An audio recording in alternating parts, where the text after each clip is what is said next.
ইয়ালি যিদিনাখন গাইছে সেইদিনাখন মই গৈছোঁ, মই 24টা গান লৈ গৈছোঁ।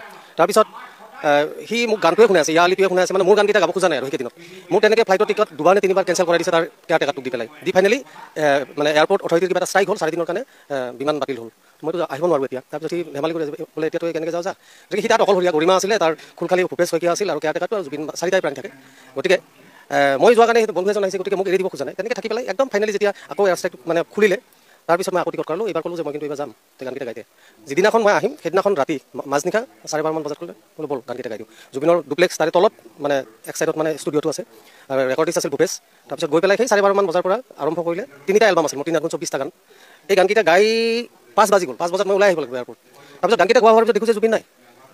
তাৰপিছত সি আহি পেলাই অলপ পিছত সোমাই আহিল ষ্টুডিঅ'ত, বোলে তোৰ দেৰি হৈছে, মই টেক্সি লৈ আহিছোঁ, টেক্সি মাতি আনিছোঁ। তাৰপিছত দেখিলোঁ যে মোৰ বেগটো তাৰ কান্ধত, মোৰ কাপোৰৰ বেগটো কান্ধত। সেইটো লৈ পেলাই সি ডিক্কি খুলি টেক্সিত সোমাই দিছে। গতিকে যিখিনি সময়ত অসমত জুবিন গাৰ্গক মানে চুই চাওঁ, পিন্ধি চাওঁ, এনেকুৱা এটা ক্ৰেজ অসমীয়া জনতাৰ, অসমীয়া ল'ৰা ছোৱালীৰ, বৃদ্ধ শিশু সকলোৰে, সেইখিনি